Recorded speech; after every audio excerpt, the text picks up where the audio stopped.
Okay. Oh. Well, it's sunny, so we may not need any gas heat today. Let's go. Come on, Bravo.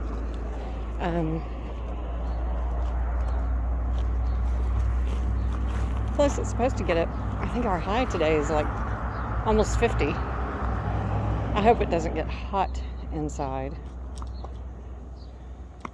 Here's that happy place where the heat doesn't come on and I don't feel like I need the air conditioner. Which, of course, I'd say feel like putting on the air conditioner. It doesn't mean I actually do. But whenever it gets to 70 degrees inside, I feel hot.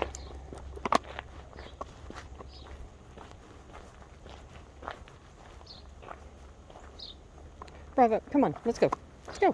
Come on, let's go. Come on, let's go. We're down to one lead after he snapped the lead on the waist lead. So we're using the choke collar today because we've been having some challenges with just simple paying attention, and I don't feel like fighting, and there seems to be less fight with the choke collar. Bravo. Don't fall down there, because pulling you up by choke collar wouldn't be fun either.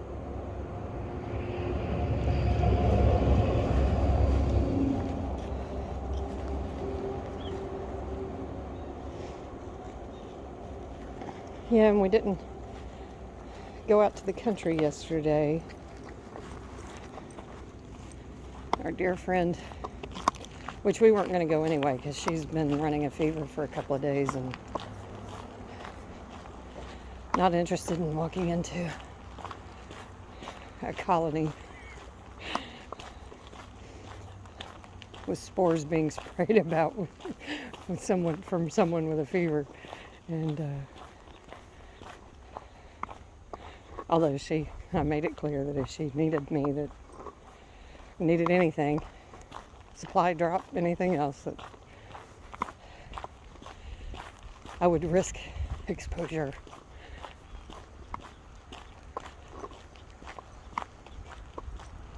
Anyway, it does bring up the new crazy. I love it. I refuse to call it the new normal because it's not friggin' normal. It's the new crazy. And in the new crazy, come on now, let's go, Bravo, let's go. Bravo, come on. Here we go. Hey, you need to potty. Hey, you need to potty. Okay, let's go over here. And she was tested for various flus in the vid.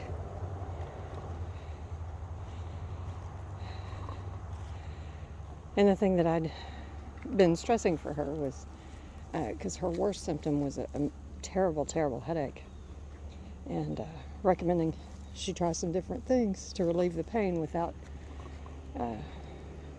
doing anything to that fever that was her body waging war on whatever was invading. It's unfortunate that virtually all of our antipyretics all of our things, fever reducers or pain relievers, are also fever reducers. Relieve the pain, leave the fever alone. That's true for over the counter. And they lump everything into one. Whenever it's prescribed, then you get into the scary world of opiates and all that mess. But anyway, so Bravo, easy. So anyway, she had her tests and everything, and I mean, I wasn't real sure why she did decide to go to the clinic yesterday. And the only thing I would have been going to the clinic for would have been what I said, relief from the pain, not relief from the fever. But anyway, so she did go, and she also got tested for all the flus and the vid.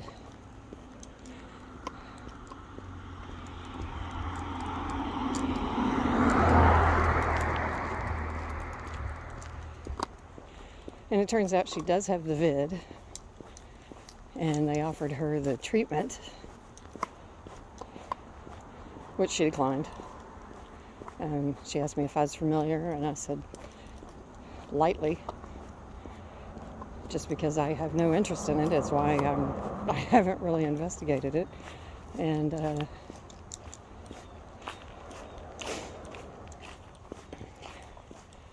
it's because everything associated with this, developing this new crazy,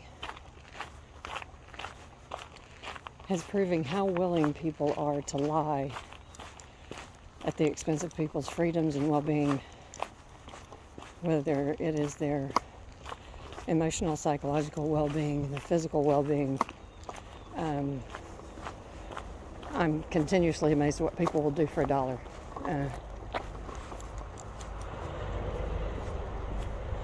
Or to gain more power over other people. Good spot, bravo. So, my answer was no, I'm not familiar because I'm not interested, and I'm not interested.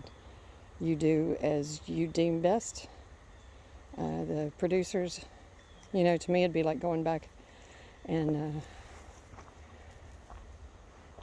going back to a restaurant that's been shut down 3 times for health code violations, or because you've gotten food poisoning there twice. Hey, let's go back and have a family dinner.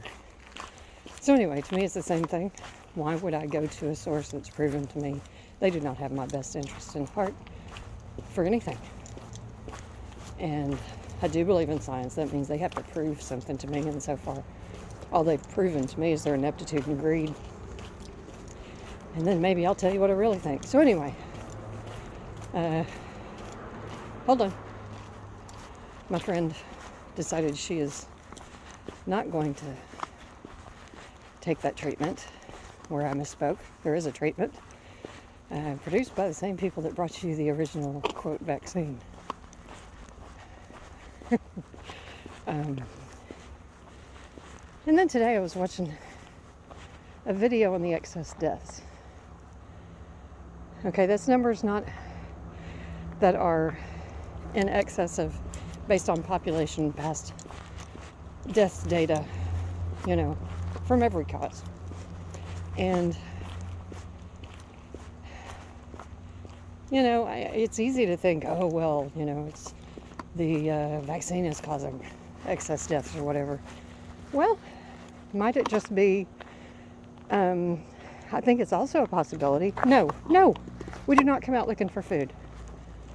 That there was so much lying about the causes of death before, attributing things to COVID being the cause and not dying with COVID, that those numbers were inflated. And if they stop inflating the COVID numbers, then it would make the same numbers that appeared before look like they're excess. See what I mean? So, no, I'm not ready to say that, nope, at all. Over here. That the crazy that's gone on for the last 2 years is the cause of additional deaths. I'm not ready to say that. Maybe the numbers are simply because of the misrepresented data collected before is not being misrepresented now. That people who are dying of COVID, from COVID, those are the actual numbers, and it would make it look like there are excess deaths by stopping the lying of people dying with COVID rather than from COVID. So I don't know. But whenever people start making generalizations in either direction, it's like, well, if you know the data was based on misinformation, might not this too, or it's not, and it's just a correction of the misinformation on current data, which would look like excess. I don't know. But I do know that if I get food poisoning from somebody, or a whole bunch of my friends get food poisoning, yeah, I'm not going back to that restaurant for a while until it changes management, at least, probably owners. And just maybe never, because if you've ever had food poisoning, oh my God, you'd rather die.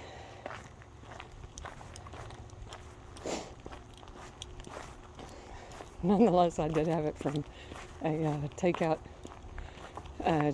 Chinese restaurant in Southern California once. And, I guess for 24 hours or so, I had to work. I was pretty sure I was on death's door. And it passed. And the memory of all the previous wonderful meals from that place outweighed the one bad one. Yeah, not very smart on my part. Maybe.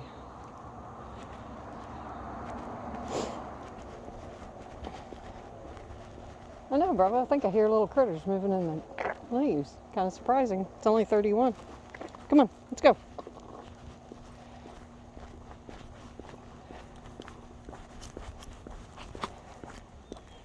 So I guess the big shame, and then seeing these numbers of people without symptoms. Okay, so numbers that it's like you can collect all the damn numbers you want about some things, that they're even available to be collected is silly. Okay, so one of the numbers collected was they're extrapolating.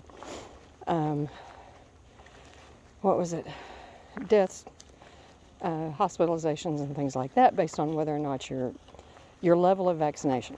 All right, and a lot of that is based on, has to be based on people being tested and whether or not they're presenting symptoms. And here's what makes the whole thing virtually impossible, come on, to get a real data set from. If you are asymptomatic, bravo, come on, looks bad. If you're asymptomatic, going about your day, you don't feel the fever, you don't feel sick, don't feel anything, why the hell would you go get a COVID test? See what I mean? So all of these asymptomatic numbers, the only way that I would think people would be interested in taking a COVID test is if someone in the household has tested positive, has symptoms, then they're going to test the whole household. And nope, over here, nope, nope.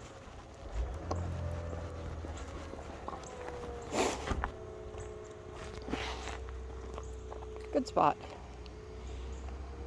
But I would think only people that are in contact with people that are symptomatic would even get a freaking test. So how many people that live alone or not being required by somebody to take a damn test when they don't have any symptoms, why would they?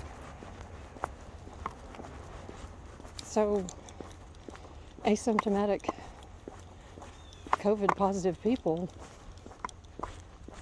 there is no way that is anything less than a minute number compared to the actual number. Oh well.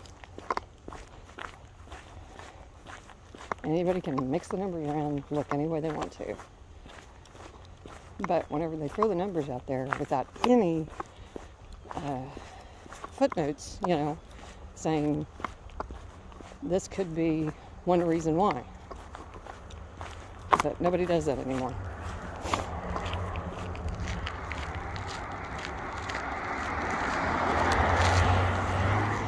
Bravo, get over here. There you go.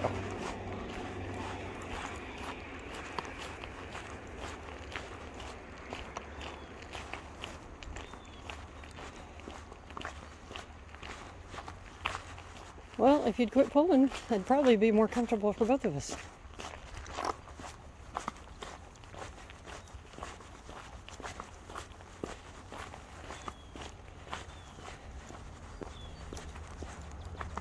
There's this podcast, The History Guy, I just love. And one of his stories, one of his histories that I was watching today was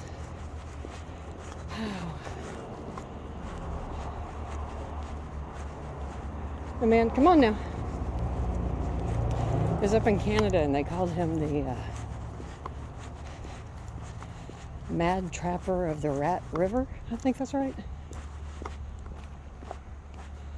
And whenever I was listening to it, it was like, okay, so they were basically going to do a wellness check on this guy.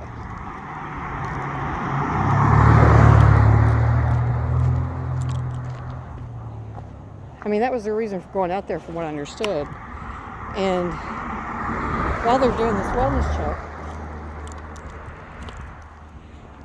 they keep demanding he come outside. What? You don't need to demand I come outside if you're doing a wellness check, okay? So there's that. He doesn't.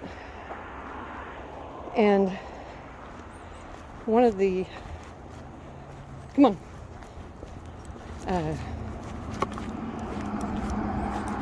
Royal Canadians, were they RMPs, Royal RCMP? Yeah, Royal Canadian Mounted Police. Anyway, one of the RCMPs looks in what is obviously a, no, now come on. Nope. That's for doggies that don't have homes.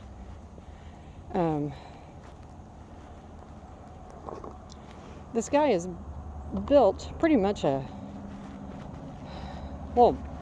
his cabin is half underground. Come on. With small, nope, not windows, but things that are obviously, come on now. Oh, what are they called? I think a turret is raised. Anyway, they're gun holes. The guy goes up, looks into one, sees a face. A living face. Okay, if you're doing a wellness check, you're done. Looks like he's fine. He didn't ask for help. He doesn't know how to communicate and talk. And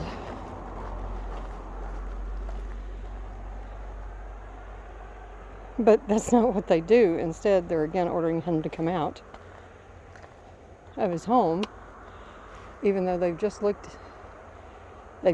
into his private dwelling, saw that he is fine and living. Come on. Order him to come out. Anyway, and I think his name is, well, they were never really sure what his name was. Was it Johnson, or it was Jeremiah or Johnson? I can't remember which name stuck in my head because it made me think of, I need to go back and watch Jeremiah Johnson. I haven't watched that in years and years. But anyway, he ends up shooting the Mountie in the chest. And the other Mounties, I think they were saying it was 40 below at the time. Okay, you want to sniff away? Come on. The other Mounties that were with him load him up to go get reinforcements. Bravo! Stop! At best, you find a critter we don't want to meet. Anyway, so all of these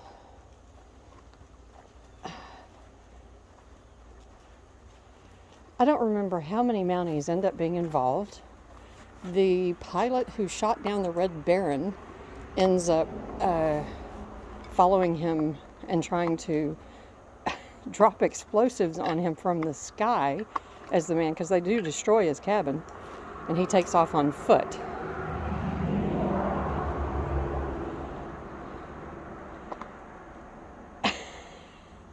I mean, the whole thing is like, if, and there was all kinds of rounds of bullets and more officers were shot and on and on. If you're doing a wellness check and this guy's able to carry out a gunfight after you invaded his space, I'm guessing he's all right. But now is where the psychopathy of the ego crap comes in. Because, now he's insulted us, is what it looks like. Anyway, they end up, after they chase him down, which he goes out, doesn't have dogs or anything, just on foot, following caribou trails. And they do kill him. And I was trying to remember, I don't remember how many bullet holes in his body. But there was no evidence that this man, up until he was confronted in what had become his home, had done any harm to anybody whatsoever. Some people thought he had been taking their traps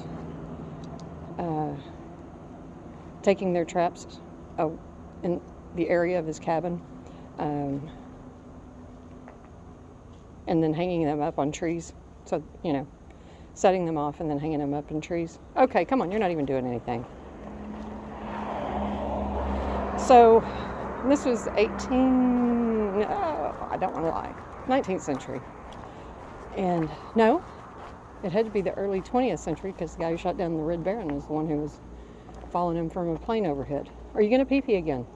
No, you're not. Come on. Well, all this guy, from the story I listened to,